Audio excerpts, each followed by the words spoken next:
Women's day, మహిళా దినోత్సవ శుభాకాంక్షలు అందరికీ.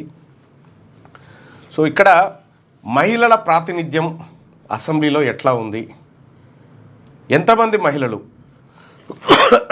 చట్టసభలో అసెంబ్లీలో అడుగుపెట్టగలిగారు, ఈ 2-3 అంశాలను చూద్దాం. ఇక్కడ మండలిలో కేవలం 3 మహిళలు ఉన్నారు. ఆమె సత్యవతి రాథోడ్ గారిది అయిపోయింది. మరి ఆ తర్వాత కల్వకుంట్ల కవిత గారు, ఆ తర్వాత వాణిదేవి గారు, ఈ 3 మాత్రమే మండలిలో ఉన్నారు ప్రస్తుతం. ఇక అసెంబ్లీ విషయానికి వస్తే అసెంబ్లీలో ఉన్నటువంటిది మహిళల సంఖ్య చూస్తే పర్ణికారెడ్డి, ఆ తర్వాత యశస్విని రెడ్డి, ఆ తర్వాత కొండా సురేఖ, సీతక్క, ఆ తర్వాత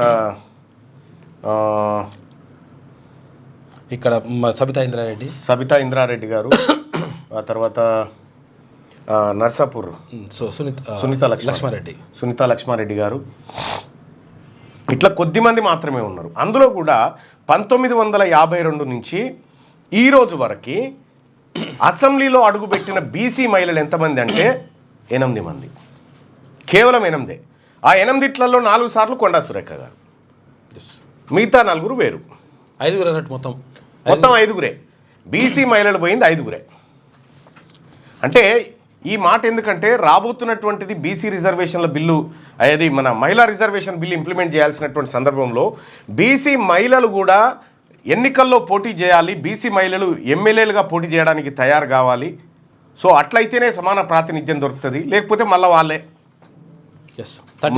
రిజర్వేషన్లో కూడా మళ్ళా వాళ్ళ సత్యమణి గారు, వాళ్ళ కోడలు గారు, సునీత మహేందర్ రెడ్డి, సబితా ఇంద్రారెడ్డి, ఇవన్నీ ఉంటాయి మళ్ళీ, అంటే ఈ పేర్లే వస్తా ఉంటాయి. కాబట్టి బీసీ మహిళలు కూడా విస్తృతంగా రాజకీయాలలోకి రావాలి, బీసీ మహిళలు కూడా ఎమ్మెల్యేలు కావాల్సినటువంటి అవసరం ఎంతైనా ఉందన్న విషయాన్ని మీ అందరికి గుర్తు చేస్తూ, ఇక ఇప్పుడు 5 ఎమ్మెల్సీ స్థానాలు, మొత్తం 5 ఎమ్మెల్సీ స్థానాలకు ఎన్నికలు జరగబోతా ఉన్నాయి.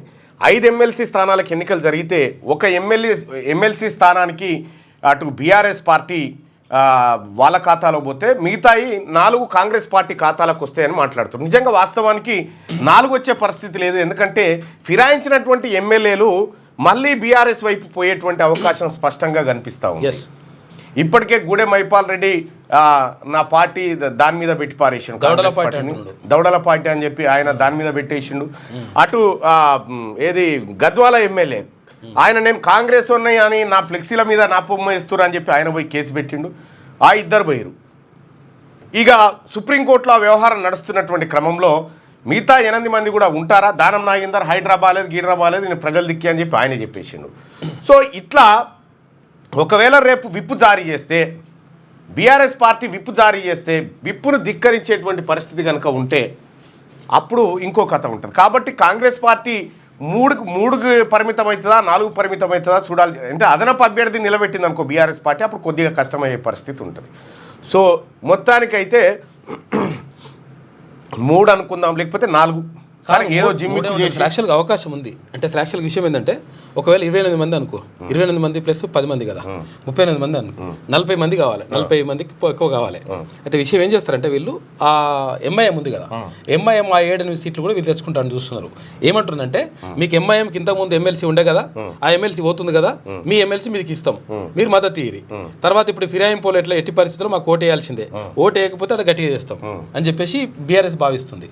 ఆ నేపథ్యంలో 2 కూడా వచ్చే అవకాశం ఉంది బీఆర్ఎస్కి. రైట్గా ఎంఐఎం తన రాజకీయ ప్రయోజనం చూసుకుంటుంది, ఖచ్చితంగా ఇస్తా అంటే ఎందుకు గాలికి వస్తున్నాయి కదా, దాంతో 3. ఈ 3 కూడా ఇప్పటికే మండల్లో 16 మంది రెడ్లు ఉన్నారు. లేటెస్ట్ న్యూస్ తెలుగు మరియు ఇంగ్లీష్ అప్డేట్స్ కోసం ఇప్పుడే క్యూన్యూస్ అఫీషియల్ యాప్ ని ప్లే స్టోర్ నుండి డౌన్లోడ్ చేసుకోండి. సరికొత్త సమాచారాల కోసం క్యూన్యూస్ వెబ్సైట్ ని ఫాలో అవ్వండి. ఛానల్లో ప్రాంతీయ, జాతీయ, అంతర్జాతీయ వార్తలు వీక్షించండి. లైక్ చేయండి.